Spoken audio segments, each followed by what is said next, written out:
Salam, selamat pagi untuk kita semua.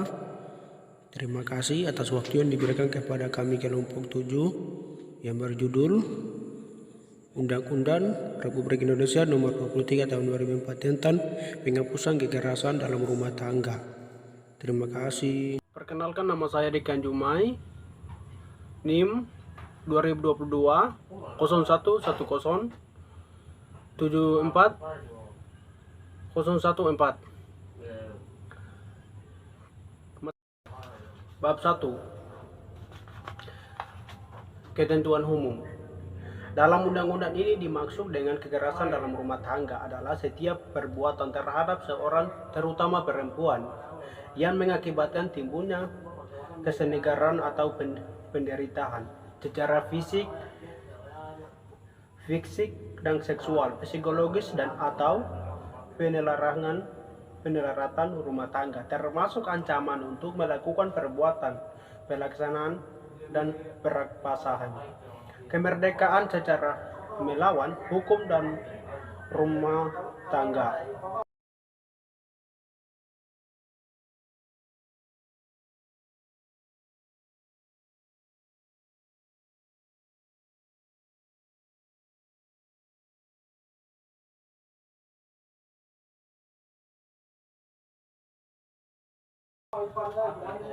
Dua, penghapusan kekerasan dalam rumah tangga adalah jaminan yang diberikan oleh negara untuk mencegah terjadi kekerasan dalam rumah tangga dan tengah menindak perilaku kekerasan dalam rumah tangga dan melindungi korban kekerasan dalam rumah tangga. Tiga, korban adalah orang yang mengalami kekerasan dan atau ancaman kekerasan dalam rumah tangga.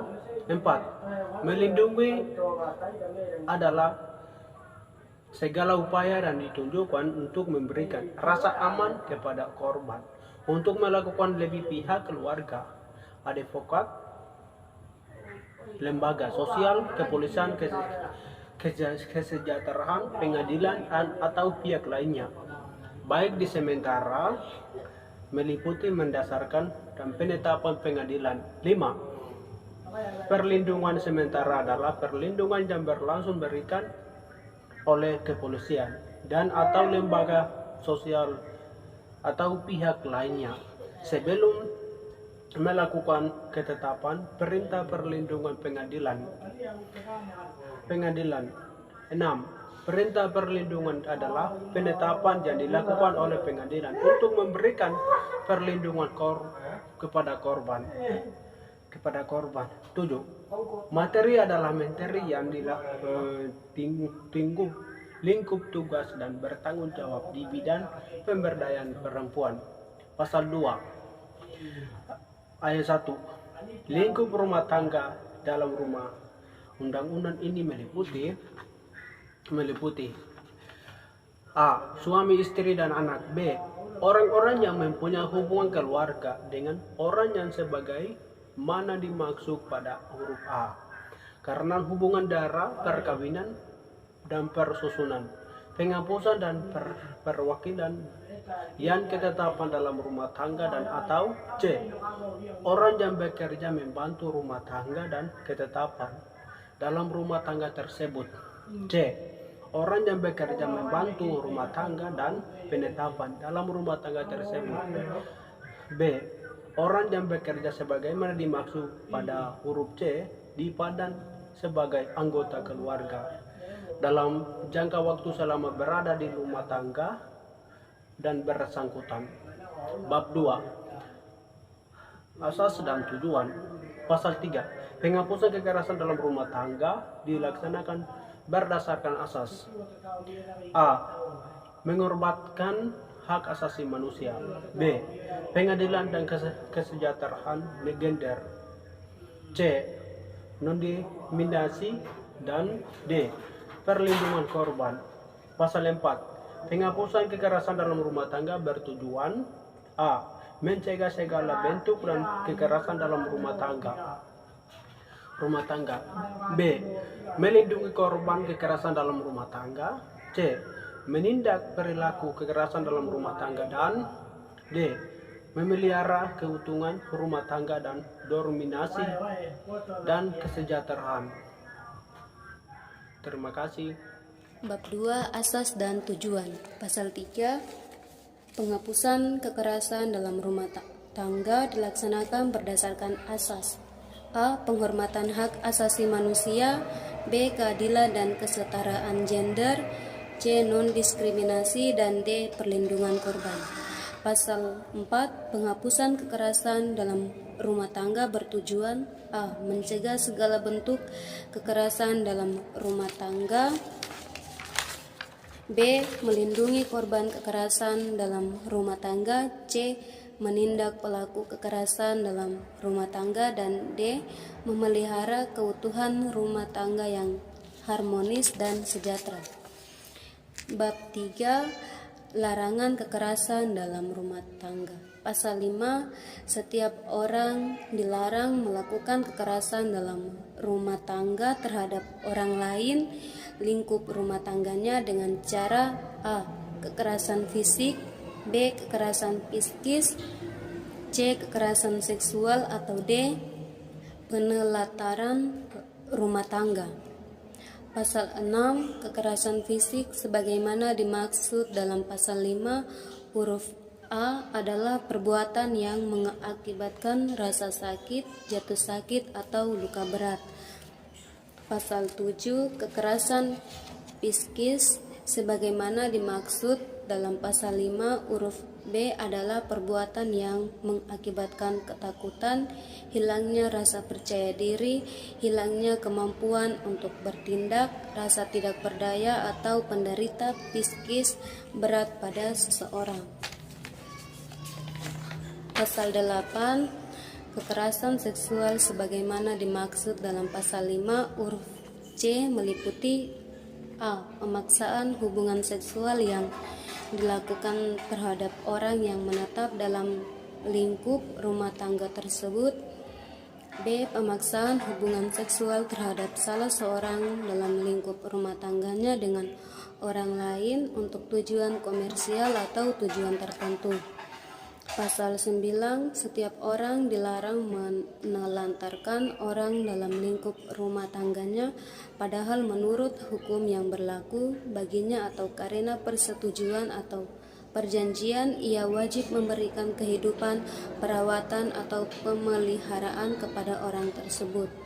2. Penelantaran sebagaimana dimaksud pada ayat 1 juga berlaku bagi setiap orang yang memberikan pelayanan pekerjaan sosial harus: A. Melakukan konseling untuk menguatkan dan memberikan rasa aman bagi korban, B. Memberikan informasi mengenai hak-hak korban untuk mendapatkan perlindungan dari kepolisian dan penetapan perintah perlindungan dari pengadilan, C. Mengantarkan korban ke rumah aman atau tempat tinggal alternatif, D. Melakukan koordinasi yang terpadu dalam memberikan layanan kepada korban dengan pihak kepolisian, dinas sosial, lembaga sosial yang dibutuhkan korban. 2. Pelayanan pekerjaan sosial sebagaimana dimaksud pada ayat 1 dilakukan di rumah aman milik pemerintah, daerah, atau masyarakat. Pasal 23 Dalam memberikan pelayanan, relawan pendamping dapat: A. Menginformasikan kepada korban akan haknya untuk mendapatkan seorang atau beberapa orang pendamping, B. Mendampingi korban ditangani penyidik, penuntut, atau tingkat pemeriksaan pengadilan dengan membimbing korban untuk secara objektif dan lengkap memaparkan kekerasan dalam rumah tangga yang dialaminya, C. Mendengarkan secara empati segala penuntut korban sehingga korban merasa aman didampingi oleh pendamping, D. Memberikan dengan aktif penguatan secara psikologis dan fisik kepada korban. Pasal 24 Dalam memberikan pelayanan, pembimbing rohani harus memberikan penjelasan mengenai hak kewajiban dan memberikan penguatan iman dan takwa kepada korban. Pasal 25 Dalam hal memberikan perlindungan dalam pelayanan, advokat wajib A. Memberikan konsultasi hukum yang mencakup informasi mengenai hak-hak korban dan proses peradilan.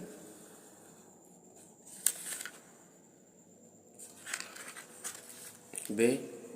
Mendampingi korban di tingkat penyidikan, penuntutan, dan pemeriksaan dalam sidang pengadilan, dan membantu korban untuk secara lengkap memaparkan kekerasan dalam rumah tangga yang dialaminya, atau melakukan koordinasi dengan sesama penegak hukum, relawan, pendamping, dan pekerja sosial agar proses peradilan berjalan sebagaimana mestinya.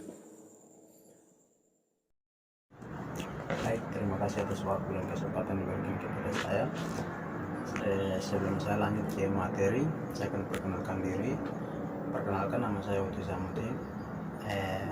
NIM saya 20 220 107 40 78. Masuk ke bab 5. Satu korban berhak melapor secara langsung kekerasan dalam rumah tangga ke kepolisian, baik di tempat korban berada maupun di tempat kejadian perkara. Dua korban dapat memberikan kuasa kepada kekerasan keluarga atau orang lain untuk melaporkan kekerasan dalam rumah tangga kepada pihak kepolisian, baik di tempat korban berada maupun di tempat kejadian perkara. Dalam hal korban adalah seorang, pasal 27.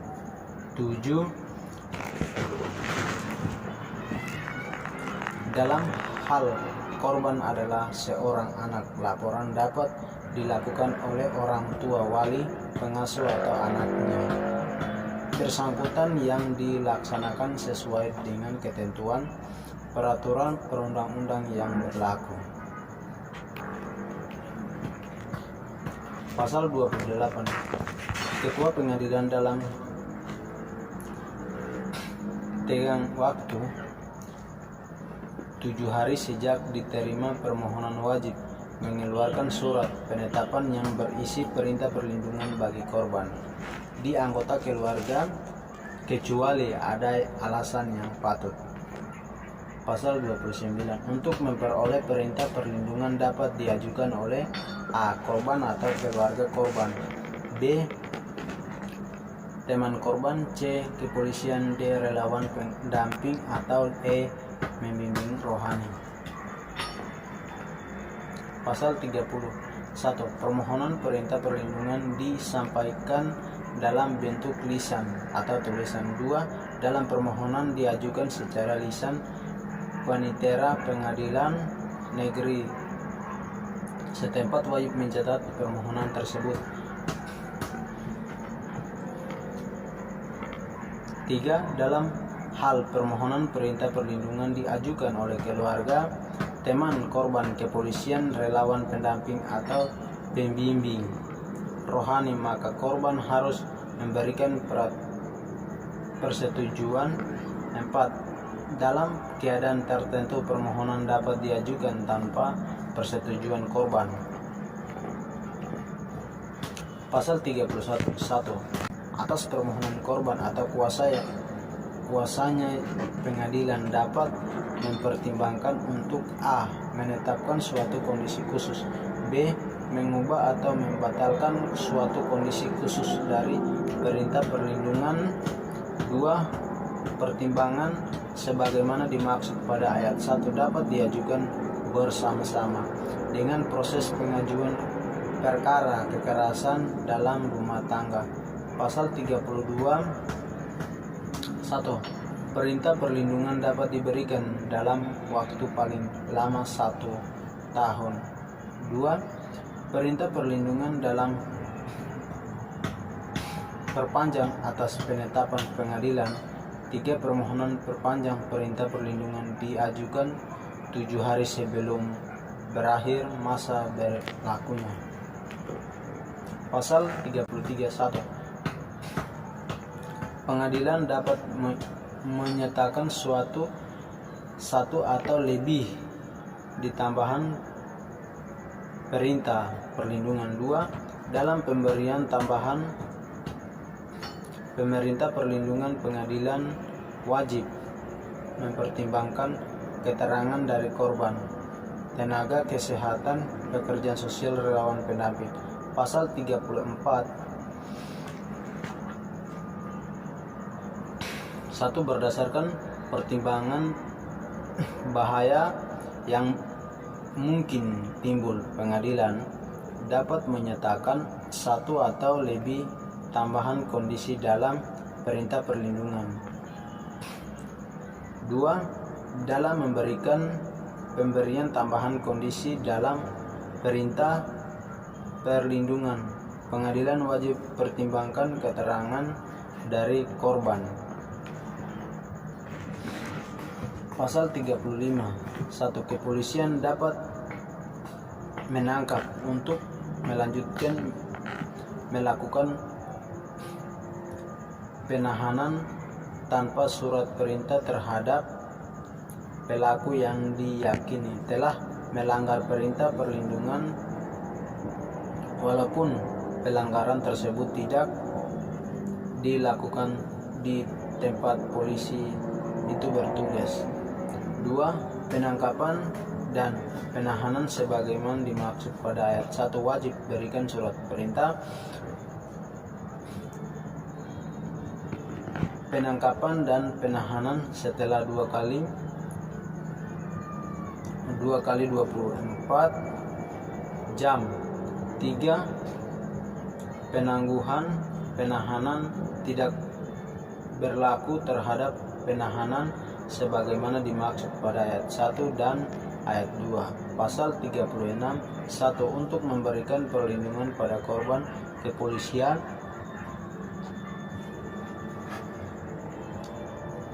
dapat menangkap pelaku dengan bukti pemulaan yang cukup karena telah melanggar perintah perlindungan. 2. Penangkapan sebagaimana dimaksud pada ayat 1 dapat diajukan dengan penahanan yang disertai surat perintah penahanan dalam waktu 2 kali 24 jam. Pasal 37.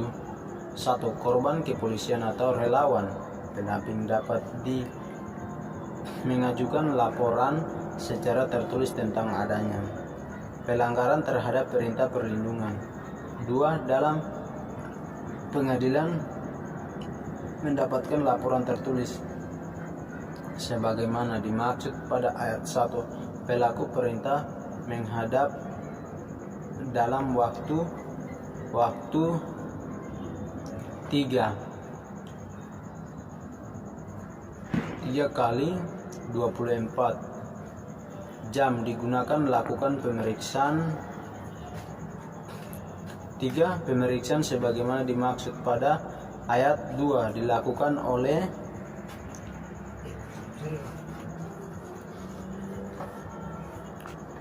pengadilan di tempat pelaku pernah tinggal bersama korban pada waktu pelanggaran diduga terjadi.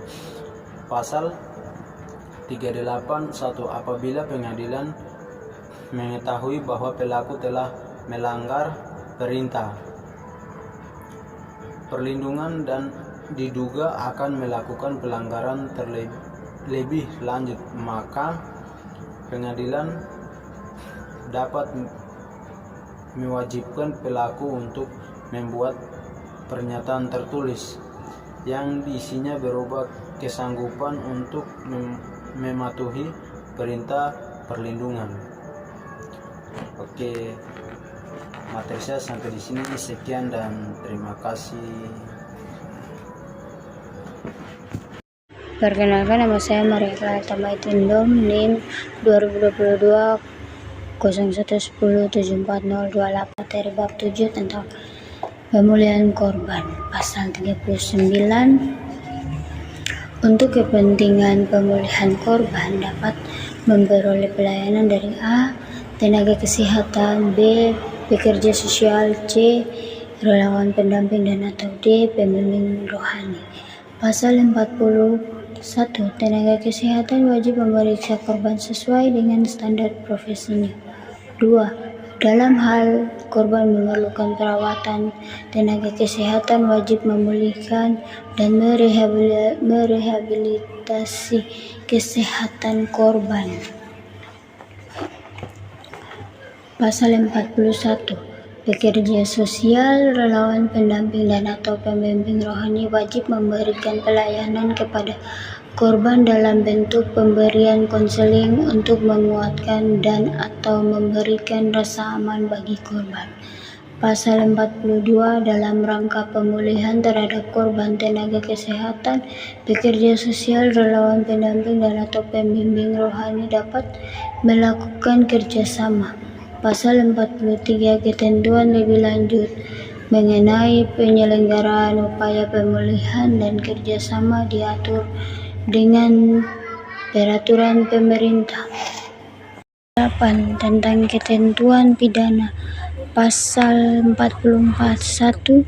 Setiap orang yang melakukan perbuatan kekerasan fisik dalam lingkup rumah tangga sebagaimana dimaksud dalam pasal 5 huruf B dipidana dengan pidana penjara paling lama 5 tahun atau denda paling banyak 15 juta. 2. Dalam hal perbuatan sebagaimana dimaksud pada ayat 1 mengakibatkan korban mendapat jatuh sakit atau luka berat dipidana dengan pidana penjara paling lama 10 tahun atau denda paling banyak 30 juta rupiah. 3. Dalam hal ini perbuatan sebagaimana dimaksud pada ayat 2 mengakibatkan matinya korban dipidana dengan pidana penjara paling lama 15 tahun atau denda paling banyak 45 juta rupiah.